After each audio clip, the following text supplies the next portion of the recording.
성부와 성자와 성령의 이름으로 아멘.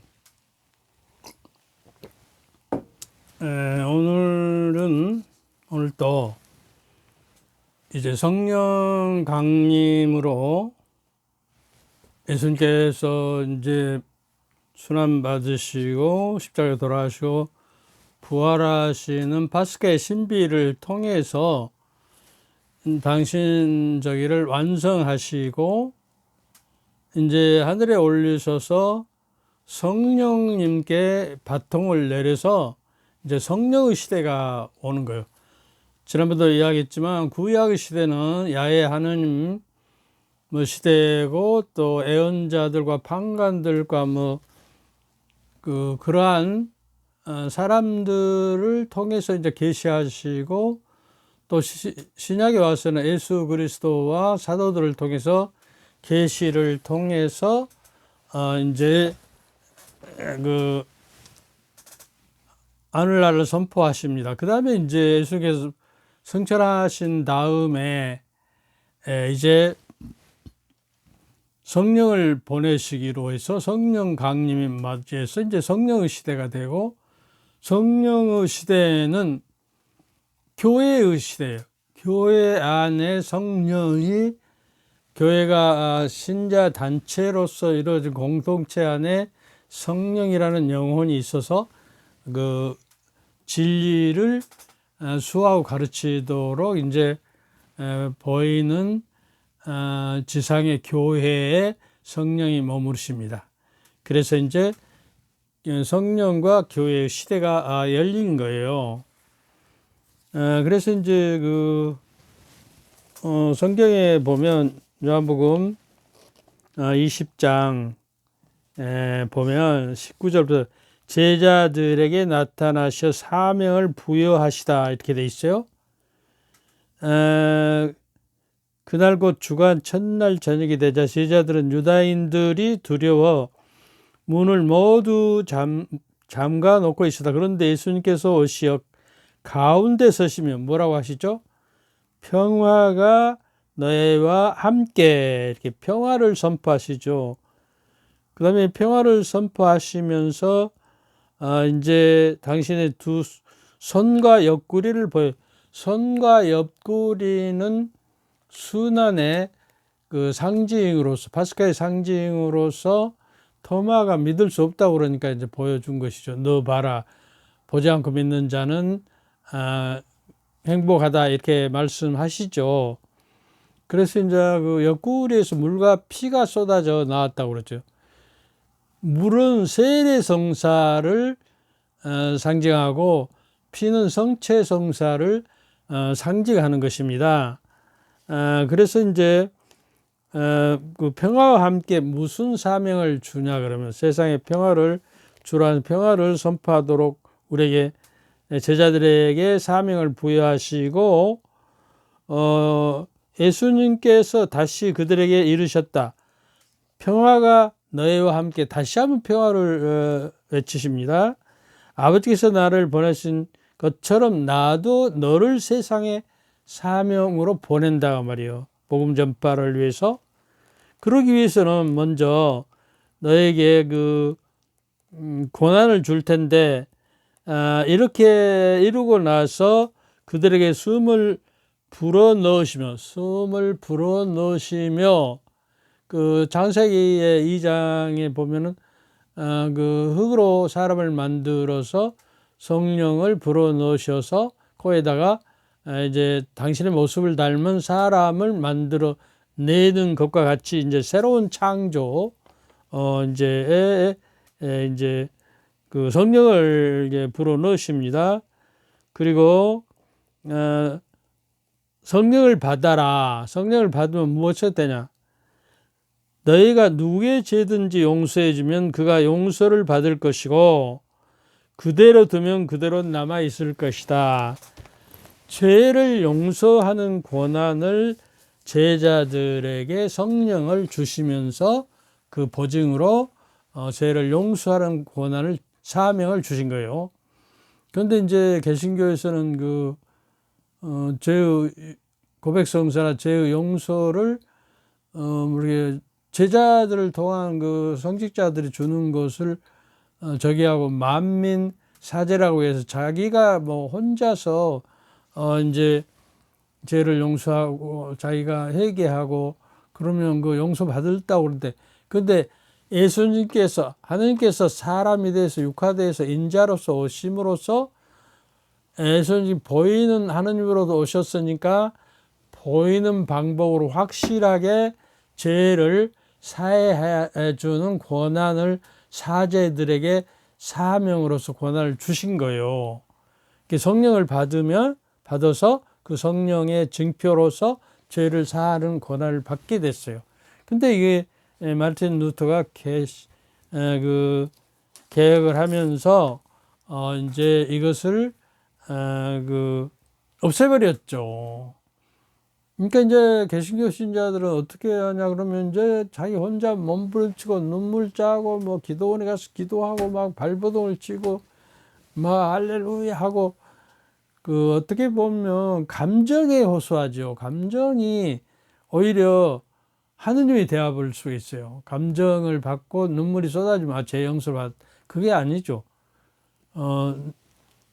너희가 죄를 용서하면 용서받을 것이고 그대로 두면 그대로 머물러 것이다. 그랬잖아요.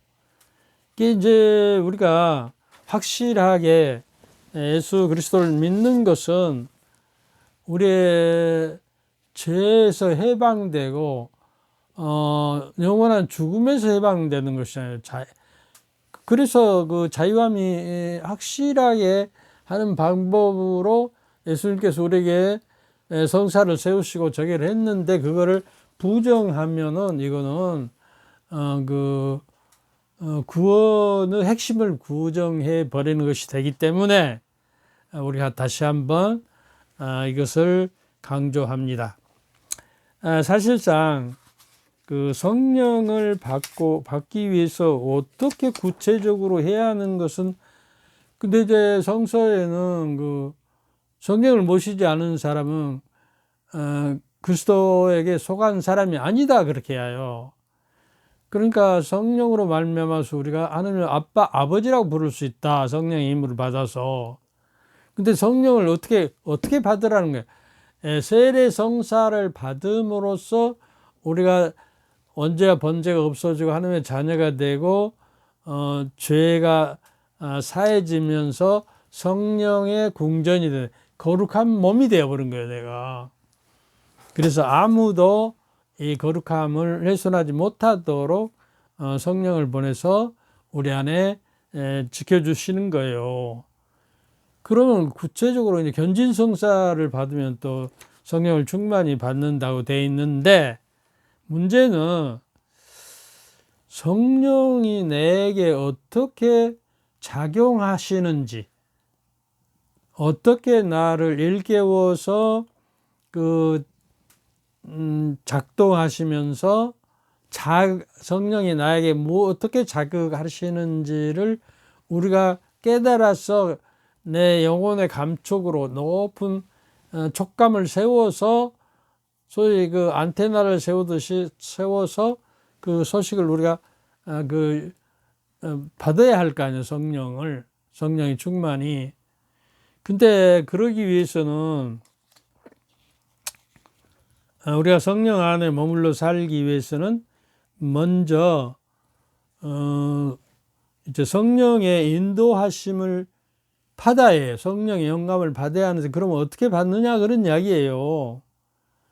근데 제 경험상으로 요새 이 유튜브 강의를 준비하거나 강론을 준비할 때 이게 우리가 원고를 이제 다른 데 일주일에 한 번씩 쓰는 경험이 있었는데, 일주일에 한 번, 6일 동안은 그작저작 아무리 쓸라기도 안 돼요. 근데 7일 때 마감일 몇 시간을 놔두고 그때야 부랴부랴 저게를 쓰면 어쩐지 모르게 원고가 써지거든요. 기자들도 그런다 그러잖아요. 기사를 쓰기 위해서는 마감 시간이 얼마 안 놔두고 그때 막 부랴부랴 썼을 때 어떻게 써진다 그 말이에요.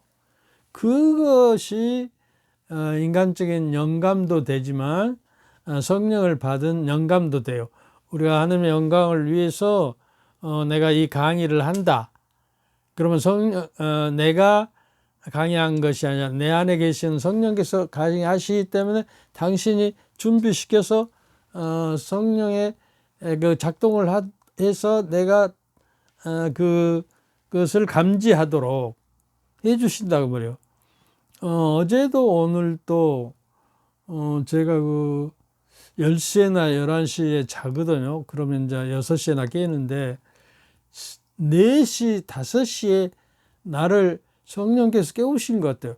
그리고 그동안에 생각지도 않고 영감 받은 것이 없는데 내보다 받아 쓰라고 해서 잠을 설치고 새벽에 그 원고를 마감하고 하는, 여기도 오늘 하는 내용도 그런 거예요.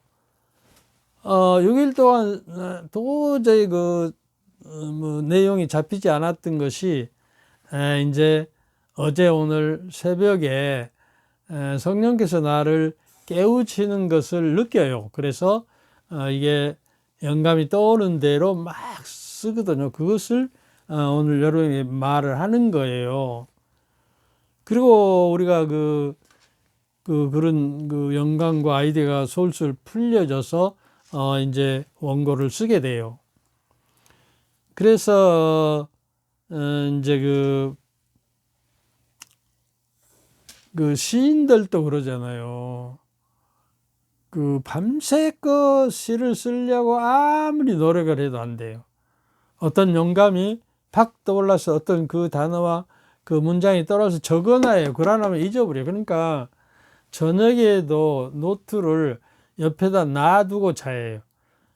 꿈속에서나 저녁에 무엇이 영감이 딱 떠오르면 그것을 적어놔요. 그리고 거기다가 이제 씨앗이 되면 거기서 이제 두고 저기 하면 또 이제 다시 영감이 떠오르면 거기다 이제 싹이 트고 가지가 돋고 나무가 되고 꽃 피고 향기 나는 열매의 시가 이루어진다. 그래서 많은 시인들은 시는 내가 쓰는 것이 아니라 시인님께서 그님께서 오셔서 이제 오셔야 내가 시를 썼다. 시가 내게로 왔다.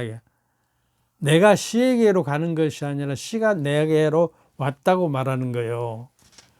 그리고 제가 몇 권 영성책이나 비유 말씀도 쓰고 또 여러 가지 수필적인 영성 글도 쓰고 그랬는데 요사이에 와서 내가 그 내용들을 들여다 보면은 기가 막혀요. 내가 지금 쓴다 하면 도저히 쓸 수가 없고 어떻게 내가 이러한 그 내용을 쓸 수가 있을까? 그리고 이거는 분명히 다시 쓰라 하면 도저히 못 쓸. 그때 당시 님이 오셔서 성령님이 오셔서 영감을 주셨던 걸로 저는 생각을 하거든요.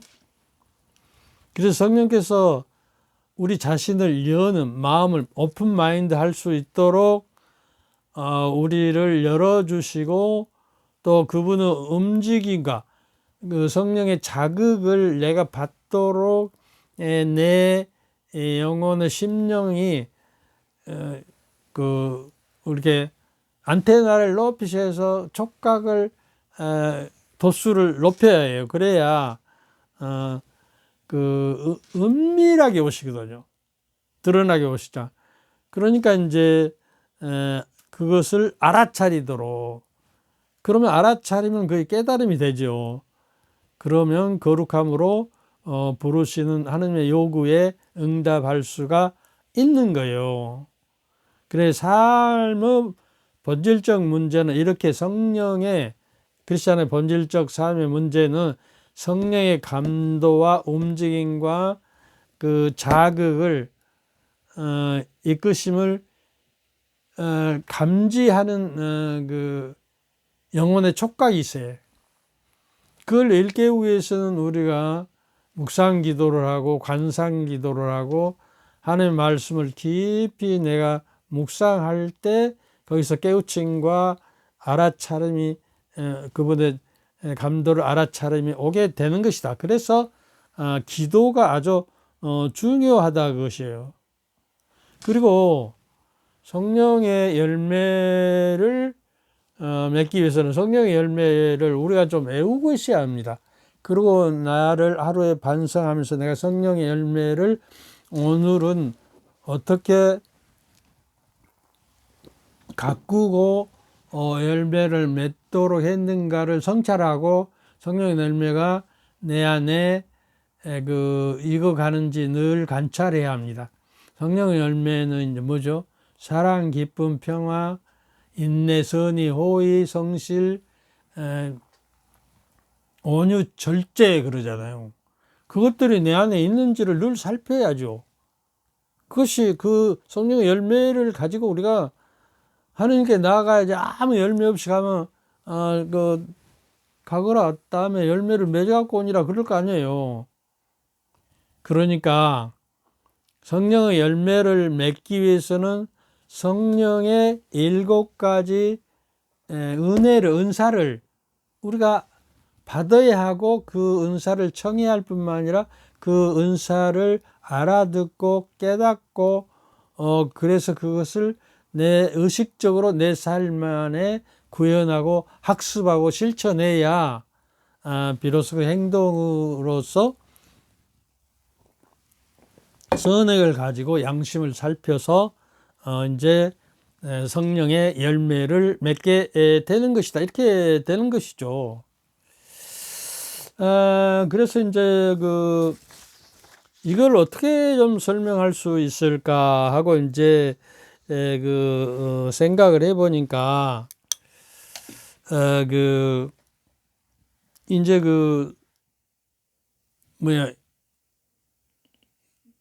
누구죠? 힐라리오 성인이 그런 저기를 하고 있어요. 뭐라 그러냐면 이제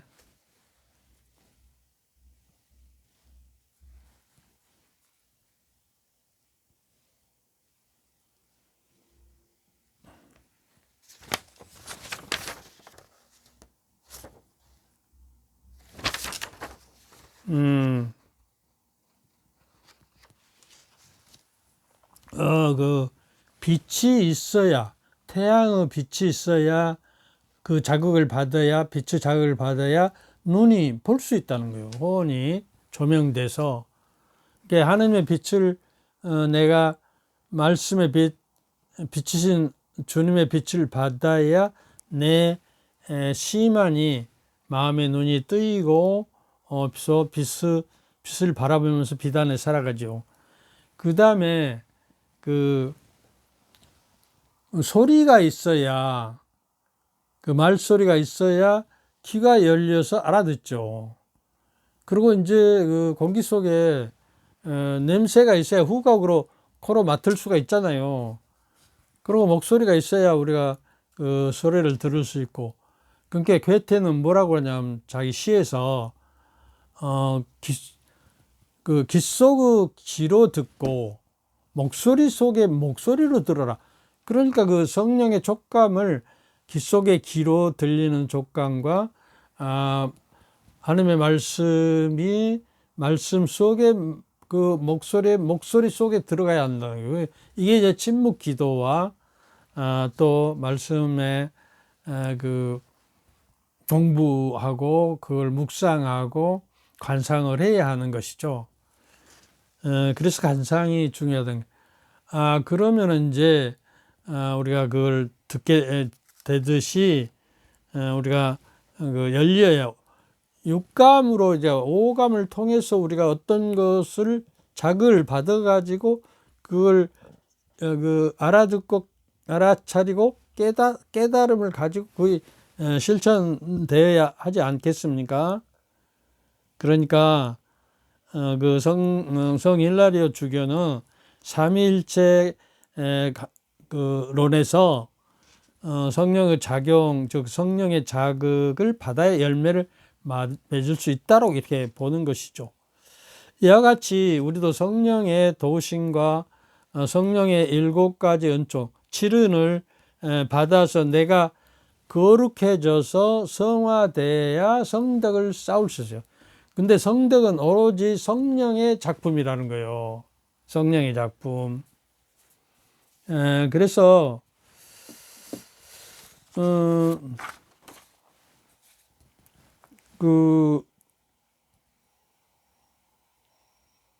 그래서 성령의 그 7가지 은사를 받아서 그걸 깨닫고 학습되어지고 자극받아서 그 하나님의 모상답게 우리가 성령의 열매를 맺어가는 것은 하나님의 모sam답게 되는 거예요.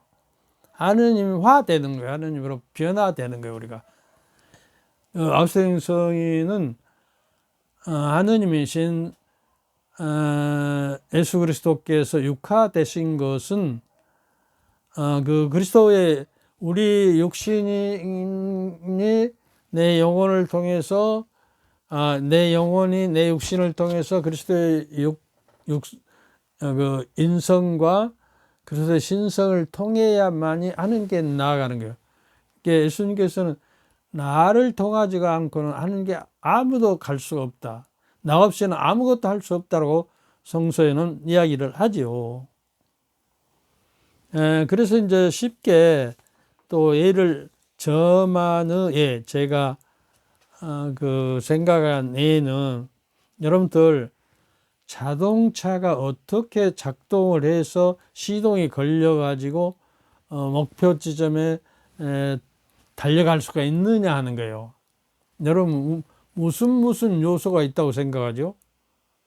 물론 사람이 있어야 하고 뇌라는 주체가. 그 다음에 키가 있어야 돌려서 요새는 뭐 버튼으로 눌러도 키가 있어야 하고 그 다음에 뭐가 있죠? 뭐가 차 있어야죠? 기름이 가솔린 차는 기름이 차 있어야 하고 그 다음에 한 가지를 여러분은 생각을 해내지 못하더라고요. 그 한 가지는 필수 조건은 배터리가 충전이 되어야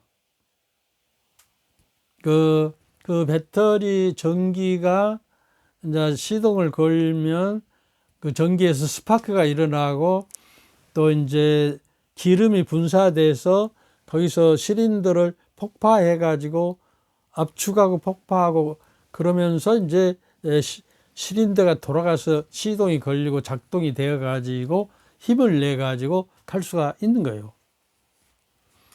근데 이 전기라는 것이 전기 자동차도 그렇지만 전기라는 것이 무슨 속성을 가지고 있죠? 빛을 내죠. 전기는. 그 다음에 무엇이요? 열을 내서 난방을 하고 그러잖아요. 뜨겁게 하고. 그 다음에 뭐요? 힘이 있어서 모터를 돌리잖아요. 그래서 모든 기계가 돌아가죠. 그래서 우리는 삼위일체를 이게 이제 전기의 비유도 하시오. 빛이고 열이고 힘이 하나의 전기에서 나올 뿐 역할이 다르다 그 말이에요. 요새 내가 그 산책을 나가면 클로바 네이 클로바를 한 2-3개는 항상 찾아갖고 돌아요. 지난번에 6개짜리도 찾았어요. 그래서 그걸 이제 조그맣게 이제 카드를 써서 거기다 하나씩 행운이 주님의 행운이 돌아가도록 누구한테 선물로 주려고 그러는데 그 성 바드리쇼 성인이 아일랜드 가서 삼위일체를 설명하기가 너무 어렵거든요. 그러니까 이제 옆에 있는 크로바를 따가지고 보여주면서 크로바가 입이 3개잖아요. 그러니까 이 크로바는 하나의 크로바지만은 입이 3개 있는 것처럼 그 하나님은 창조 사업을 하시고 예수님은 구원 사업을 하고 성령은 성화 사업, 우리를 거룩하게 하는 사업을 하고 우리가 미사 때 드리기 전에 고린도후서 13장 13절을 내고요. 우리 주 예수의 은총과 하나님의 사랑과 성령의 친교. 그러니까 우리가 삼위일체를 본받아서 성령의 힘으로 살아가기 위해서는 어떻게 한다고?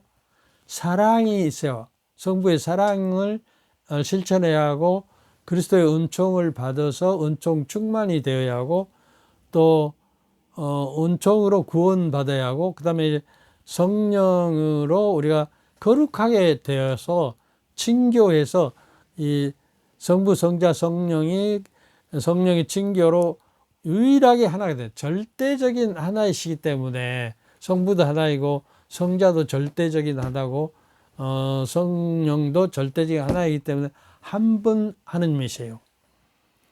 그 성령께서 성부와 성령과 더불어 흠숭과 영광을 받으신다고 우리가 고백하잖아요. 그래서 이제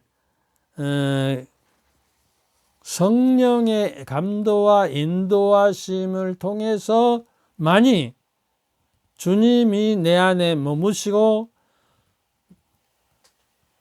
내가 주님 안에 머물게 된다는 거예요. 그러니까 먼저 선행 조건은 성령이 공전이 됐으니까 성령의 힘으로, 그 능력으로 내가 성령 안에 머물러 사는 삶이 돼야 해요.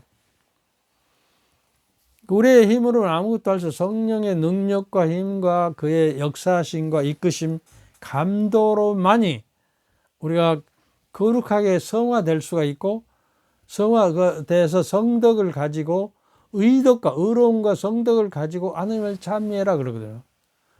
마태복음 6장 33절에는 하느님의 나라와 그 의덕을 구하라고 말이에요.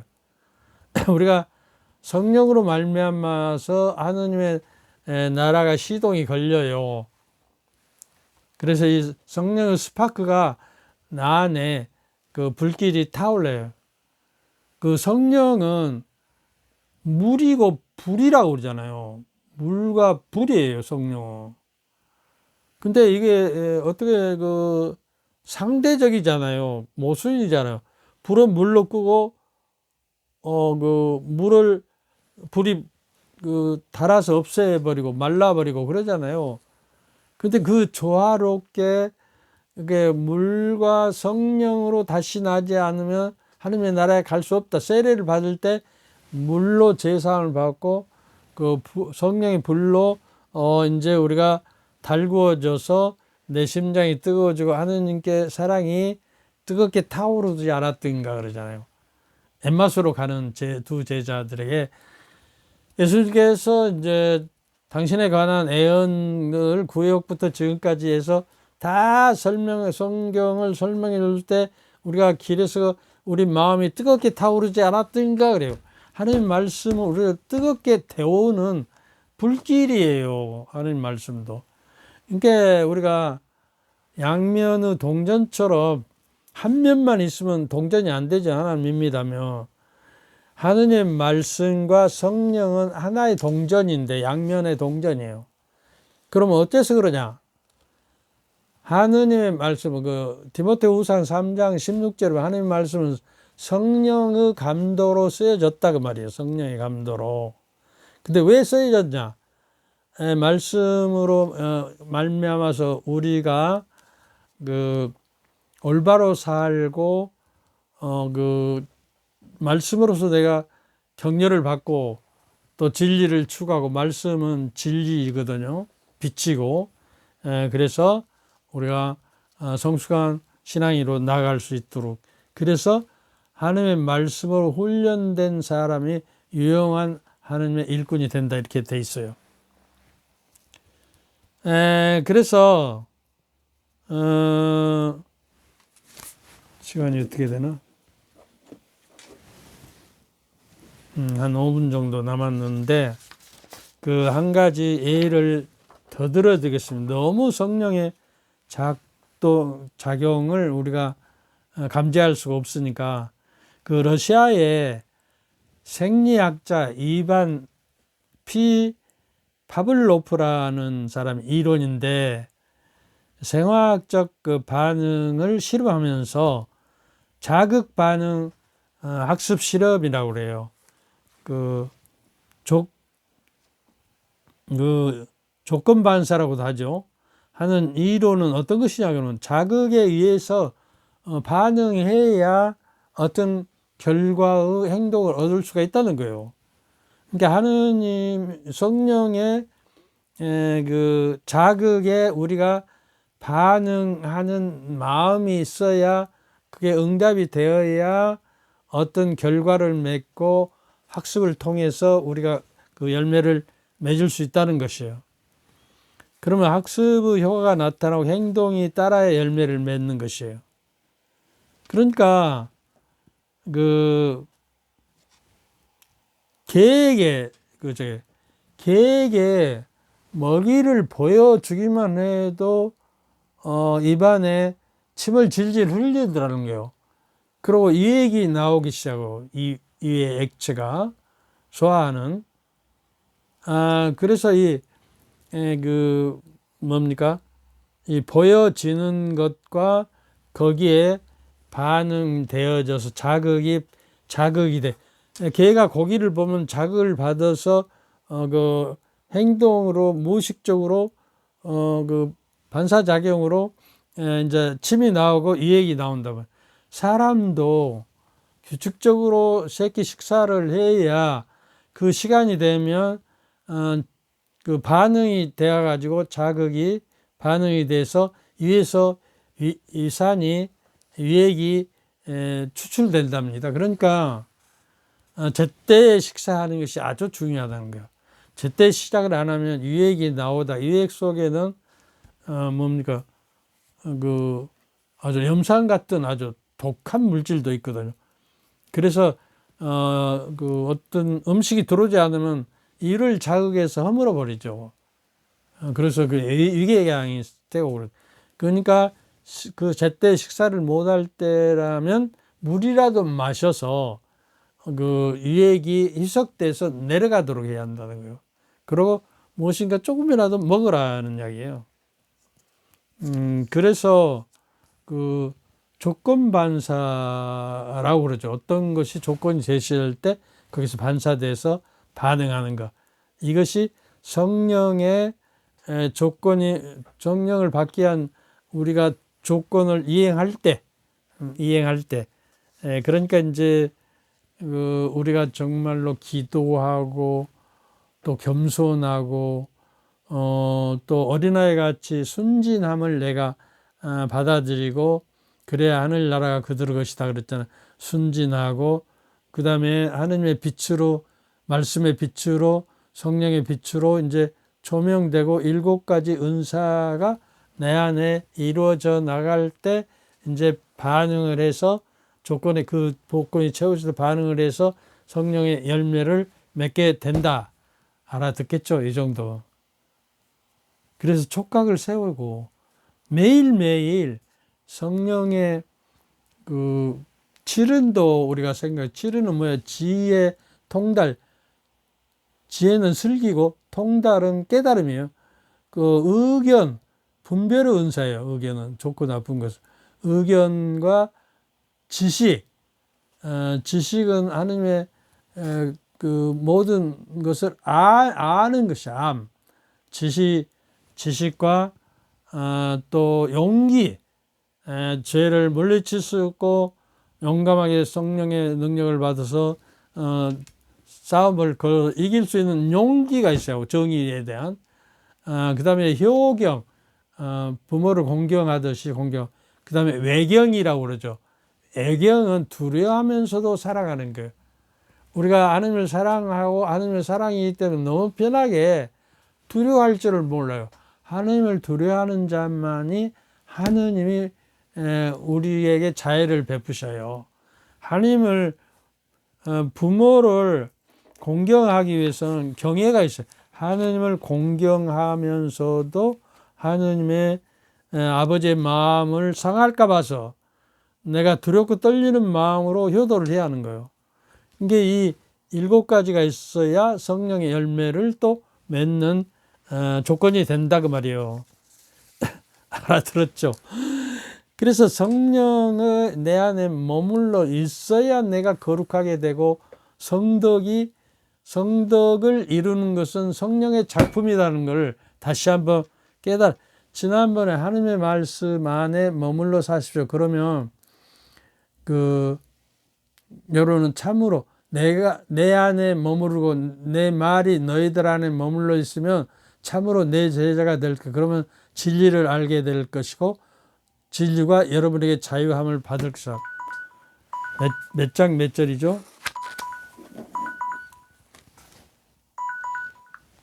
그 35번 끝났어요. 요한복음 8장 31절이고요. 또 하나 여러분이 기도가 응답 안 된다고 그러는데 요한복음 15장 7절에 보면 뭐라고 하죠? 내가 너희 안에 머물러 있고 주님께서 내 안에 머물러 있고 내 말이 너희 안에 머물러 있으면 너희들이 청하는 어떤 기도라도 다 들어주실 것이다. 하나님의 말씀이 내 안에 충만되어 있지 않고 하나님 말씀이 하나도 내 안에 새겨져 있지 않고 그 말씀에 충실하기 위해서 늘 되새기고 하나님의 가르침을 밤낮으로 되새기는 자도 하나님 말씀에 희망을 두고 당신의 말씀을 묵상하고 싶어서 내 눈 밤새껏 떠있나이다. 시편 119장 105절의 말씀이거든요. 그러니까 주님 안에 머물러 있지 않고 주님 안에 머물러 있으면 또 성령이 머물러 계시는 것이고 하느님이 머물러 계시는 삼위일체이기 때문에 그래요.